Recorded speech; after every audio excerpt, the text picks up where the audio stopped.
Hello, everyone. I'm Tanya Rivero. Thank you for joining us. We begin this hour in Florida, where Governor Ron DeSantic has signed new voting restrictions into law. The Republican says the new measures will help solidify public faith in election systems. This comes just months after the governor praised the security of the 2020 elections. Critics accused DeSantis of trying to make it harder for people to vote, particularly voters of color. The new restrictions place limits on who can drop off ballots and when they can do so. It also requires voters to sign up for mail-in ballots every year. The law also prohibits any actions that could influence those standing in line to vote. That means nonpartisan groups can no longer hand out food or water to people waiting in the hot Florida sun. Governor DeSantis signed the bill live on Fox News earlier this morning. Look, I'm not a fan of drop boxes at all, to be honest with you, but the legislature wanted to keep them.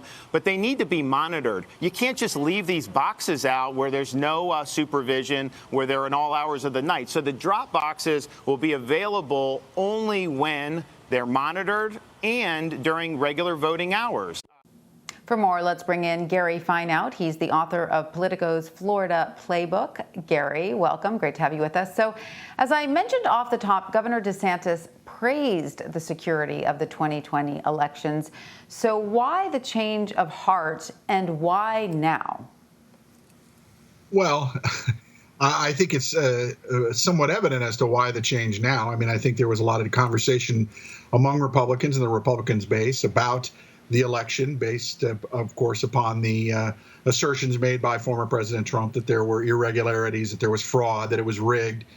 And so Florida has enacted changes to its laws, but in a way that doesn't go anywhere near as far as the president wanted, but at the same time does put obstacles, does put hindrances, and as we have already seen, has already been the catalyst for 2 lawsuits within minutes of the governor signing the bill into law today.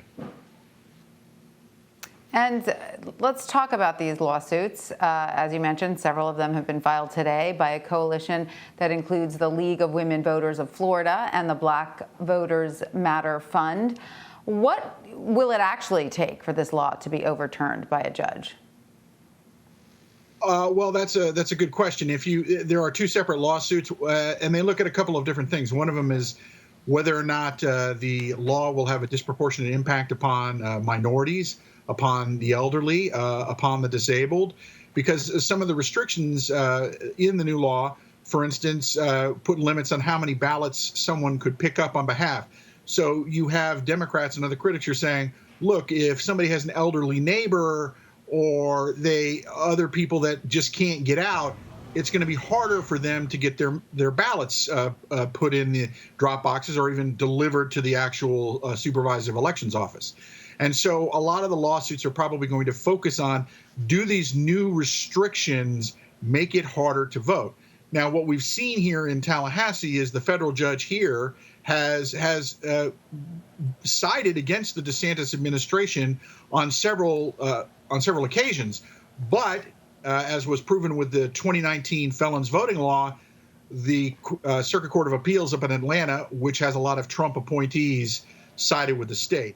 So what you could have is a lot of litigation, you could have a trial, and then the question is, will the appeals court in Atlanta go ahead and just uphold it anyway? Gary Fineout, thank you so much for joining us. We appreciate your insight. No, thank you. Thank you for having me.